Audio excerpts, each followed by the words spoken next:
3 માર્ક્સના IMP જોઈએ છે તો આવી જાવ યસ યસ. આજે આપણે ભણવાના છીએ ધોરણ 12 વિષય બાયોલોજી અને એમાં પણ 3 માર્ક્સના મોસ્ટ આઈએમપી ક્વેશ્ચનો. બરાબર છે. તમારામાંથી બધા સ્ટુડન્ટે આઈ હોપ કે તમે બધાએ 2 માર્ક્સના આઈએમપી નો વિડિયો જે છે એ જોઈ લીધો હશે. હવે આપણે વાત કરવાના છીએ 3 માર્ક્સના મોસ્ટ આઈએમપી ક્વેશ્ચનો. બરાબર છે. જેવી રીતે આપણે 2 માર્ક્સની અંદર વાત કરી સેમ ટુ સેમ 3 માર્ક્સની અંદર પણ એવી જ રીતે વાત કરવાના છીએ. દરેક ચેપ્ટરના ઇન્ડિવિડ્યુઅલી આપણને હું તમને આપવાની છું મોસ્ટ આઈએમપી ક્વેશ્ચનો. બરાબર છે. હવે જો બેટા આટલા ક્વેશ્ચનો કરી લઈશ ને તમારામાંથી ઘણા સ્ટુડન્ટના માઇન્ડમાં એક વિચાર હશે કે શું મેડમ આટલા ક્વેશ્ચનો કરવાથી અમને માર્ક્સ આવી જશે? યસ બેટા, 100% આવશે. Don't be stress. બિલકુલ ટેન્શન નથી લેવાનું. અહીંયા જે કાંઈ બી આઈએમપી હું આપું છું એ દરેક આઈએમપી કરજો. હવે તમારા ઘણી વખત એવું બનતું હોય છે કે કોઈ ક્વેશ્ચન મેં 4 માર્ક્સમાં આપેલો છે, સેમ ક્વેશ્ચન તમને 3 માર્ક્સમાં પૂછાઈ જાય.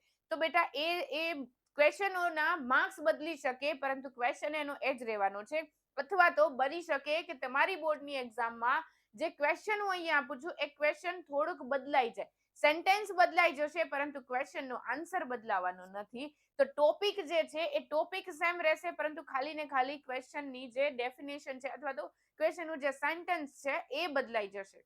બરાબર છે. બદલાવાની શક્યતા છે. બેઠો ક્વેશ્ચન ન પૂછે પરંતુ એ જે થિયરી છે એ થિયરી તમારા માટે મોસ્ટ આઈએમપી છે. ડન. હવે એ થિયરી કરી લેશો ને તો એમાંથી કોઈ પણ રીતે ટ્વિસ્ટ કરીને ક્વેશ્ચન પૂછાય, તમને આવડવો જોઈએ.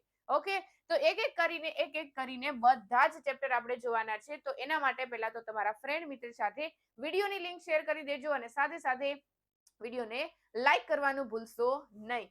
ધોરણ 12 અને એમાં પણ ચેપ્ટર નંબર 1. ચેપ્ટર નંબર 1 ની અંદર આપણે જોવા જઈએ તો 3 માર્ક્સના સવાલોમાં કઈ વસ્તુ કરવી? તો કે પરાગનયનના પ્રકારો વર્ણવો. પરાગનયનના 3 પ્રકાર સ્વફલન, ગેટેનોગેમી અને પરવશ અથવા તો ઝેનોગેમી. આ બધી જ વસ્તુ લખવાની. 3 માર્ક્સનો સવાલ છે. એના પછી ક્વેશ્ચન નંબર 2 બાહ્ય સંવર્ધન પ્રયુક્તિઓ. ક્વેશ્ચન નંબર 3 આકૃતિ સહ વર્ણવો બેવડું ફલન. ક્વેશ્ચન નંબર 4 તફાવત આપો સ્વપરાગનયન અને પરપરાગનયન. પાંચમો ક્વેશ્ચન લઘુ બીજાણુધાનીની રચના આકૃતિ સહ વર્ણવો. છઠ્ઠો ક્વેશ્ચન જાયાંગની રચના સમજાવો. જાયાંગ મતલબ કોણ? તો કે સ્ત્રી કેસર. ઓકે. સાતમો સવાલ મહાબીજાણુ જનનની ક્રિયા આકૃતિ સહ વર્ણવો. બરાબર. આ બધા ચેપ્ટર નંબર 1 ના. એના પછી ચેપ્ટર નંબર 2 મુખ્ય કાર્ય જણાવો નર સહાયક નલિકાઓ અને ગ્રંથિઓ. આકૃતિ સહ વર્ણવો સ્તન ગ્રંથિ. જો ભાઈ 3 માર્ક્સ ની અંદર સ્તન ગ્રંથિને વર્ણન કરવાનું છે, આકૃતિ પણ દોરવાની છે. જ્યારે 2 માર્ક્સ ની અંદર સેમ ક્વેશ્ચન માત્ર ને માત્ર આકૃતિ દોરવાનો હતો. ડન. ત્રીજો સવાલ આકૃતિ સહ વર્ણવો શુક્રોત્પાદક નલિકાનો આડછેદ. આકૃતિ સહ વર્ણવો અંડપિંડની રચના. ટૂંક નોંધ લખો પ્રસૂતિ અને દુગ્ધસ્રાવ. બરાબર છે. આટલા ક્વેશ્ચન કરી લેજો. એના પછી ચેપ્ટર નંબર 3 એમાં પહેલો સવાલ આયુડીઝ એટલે શું? બરાબર છે. તેના પ્રકાર અને મહત્વ સમજાવો. 3 પ્રકાર છે આયુડીઝના જેની વાત આપણે લેક્ચરમાં કરેલી છે. બીજો સવાલ ગર્ભ નિરોધકની પ્રણાલીગત સમજૂતી આપો. ત્રીજો સવાલ ગર્ભ નિરોધક પદ્ધતિનું વર્ગીકરણ અને મહત્વ સમજાવો. ચોથો સવાલ કુટુંબ નિયોજનની કુદરતી પદ્ધતિ સમજાવો. કુદરતી પદ્ધતિની અંદર સામયિક સંયમ હતો, દુગ્ધ શ્રવણ એમિનોરિયા હતા. બરાબર છે. બાહ્ય સ્ખલન. આ 3 પદ્ધતિ. આ બધી વસ્તુ સમજાવવાની. ચેપ્ટર નંબર 4 માં પહેલો સવાલ સહપ્રભાવિતા ઉદાહરણ સાથે સમજાવો. શ્વાન પુષ્પમાં અપૂર્ણ પ્રભુતા ચાર્ટ સહિત સમજાવો. મધમાખીમાં લિંગ નિશ્ચયન. 2 માર્ક્સમાં પૂછી શકે, 3 માર્ક્સમાં પણ પૂછી શકે. જો બેટા 3 માર્ક્સમાં પૂછે ને તો તમારે ચાર્ટ દોરવો કમ્પલસરી છે. 2 માર્ક્સની અંદર તમે ચાર્ટ ન દોરો તો ચાલે પરંતુ 3 માર્ક્સમાં ચાર્ટ દોરવાનો. બરાબર. મધમાખીમાં લિંગ નિશ્ચયન. ચોથો સવાલ રંગ અંધતા સમજાવો. પાંચમો રંગસૂત્રીય અનિયમિતતા ટૂંકમાં સમજાવો. રંગસૂત્રીય અનિયમિતતા 3 છે. ટર્નર સિન્ડ્રોમ, ક્લાઇનફેલ્ટર સિન્ડ્રોમ અને ડાઉન સિન્ડ્રોમ. આ 3 તમારે સમજાવવાનું. એના પછી ચેપ્ટર નંબર 5 પહેલો સવાલ જનીન સંકેતના મુખ્ય ગુણધર્મો જણાવો. બીજો સવાલ ડીએનએ અનુક્રમમાં જોવા મળતી બહુરૂપકતા વિશે માહિતી આપો.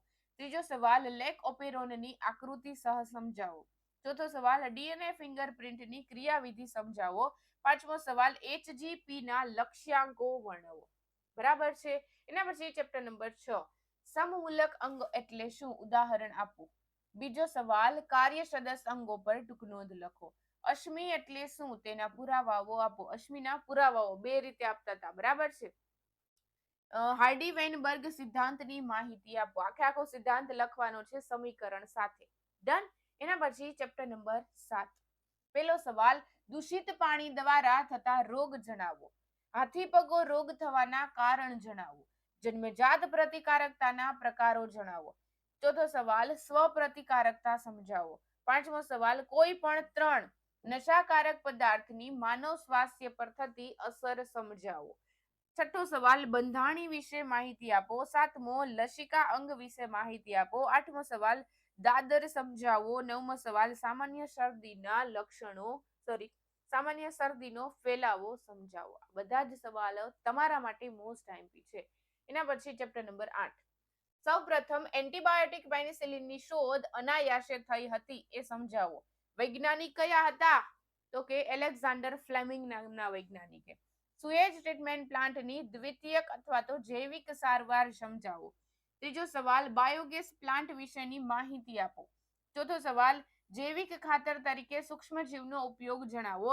પાંચમો સવાલ, પ્રતિજૈવિક દ્રવ્ય સમજાવો. ડન. એના પછી ચેપ્ટર નંબર 9. નવમા ચેપ્ટરનો પહેલો સવાલ, રિસ્ટ્રિક્શન એન્ડોન્યુક્લિયેઝ ઉત્સેચક ઇકોઆરઆઈની પ્રક્રિયા દ્વારા પુનઃ સંયોજિત ડીએનએ ના નિર્માણના ચરણો દર્શાવતી આકૃતિ દોરી. કાર્ય પદ્ધતિ સમજાવો. આકૃતિ આપણે લેક્ચરની અંદર દોરેલી છે. બીજો સવાલ, પુનઃ સંયોજિત પ્લાઝમિડને બિન પુનઃ સંયોજિત પ્લાઝમિડને કઈ રીતે અલગીકૃત કરી શકાય, દ્રષ્ટાંત આપીને સમજાવો. આની અંદર આપણે એમ્ફિસેલિન રેઝિસ્ટન્ટ જીન, ટેટ્રાસાઇક્લિન રેઝિસ્ટન્ટ જીનની વાત કરેલી છે. ઓકે. ત્રીજો સવાલ, પીસીઆર પદ્ધતિથી જનીનોની પ્રવર્ધન પ્રક્રિયામાં સમાવિષ્ટ તબક્કાઓ સમજાવો. 3 તબક્કા છે એ સમજાવવાના. ચોથો સવાલ, ટૂંક નોંધ લખો. વનસ્પતિ અને પ્રાણીઓમાં જનીનનું ક્લોનિંગ. ઓકે. ચલો આગળ. Chapter number 10. પહેલો સવાલ, બીટી કપાસ વર્ણવો. જૈવ તસ્કરી વિશે માહિતી આપો. આરએનએ અંતઃક્ષેપ સમજાવો. જનીન ઇજનેરી ઇન્સ્યુલિન વિશે માહિતી આપો. ખેતીવાડીમાં બાયોટેકનોલોજીના પ્રયોજનો સમજાવો. એના પછી ચેપ્ટર નંબર 10. સહભોજિતા યોગ્ય ઉદાહરણ દ્વારા સમજૂતી આપો. સંભાવ્ય વૃદ્ધિ યોગ્ય સમીકરણ દ્વારા સમજાવો. અને ટૂંક નોંધ લખો પર ભક્ષણ.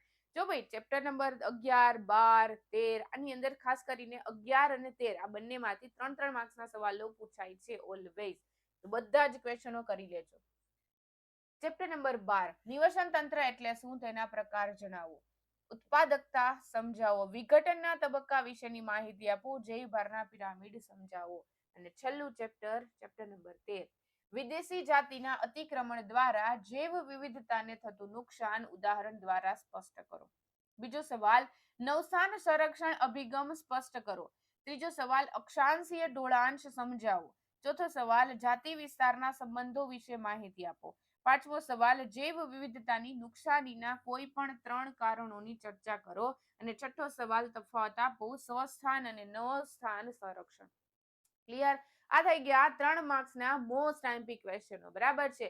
તો જલ્દીથી આ બધા જ ક્વેશ્ચનો લખી લેજો. લખીને બધા ક્વેશ્ચનો એક હારે ચેપ્ટર વાઇઝ ડન કરતા જજો. બરાબર છે. જેથી કરીને ફાઇનલ એક્ઝામ આપણી હજી વાર છે થોડાક દિવસની. તો ફાઇનલ એક્ઝામ આવે એ પહેલા આ બધા જ સવાલો તમને આવડી જશે. બરાબર છે. તમારા ફ્રેન્ડ મિત્ર સાથે વિડીયોની લિંક શેર કરવાનું ભૂલવાનું નથી. અને સાથે સાથે વિડીયોને લાઈક કરી દેજો. યસ. હવે આપણે જોઈએ ને તો 4 માર્ક્સના સવાલની વાત કરવાના છીએ. તો 4 માર્ક્સના સવાલનો વિડીયો પણ છે આપણી ચેનલની અંદર.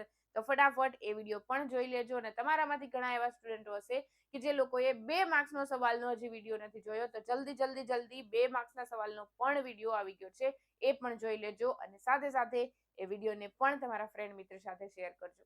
મળીએ છીએ આપણે 4 માર્ક્સની અંદર. Thank you so much.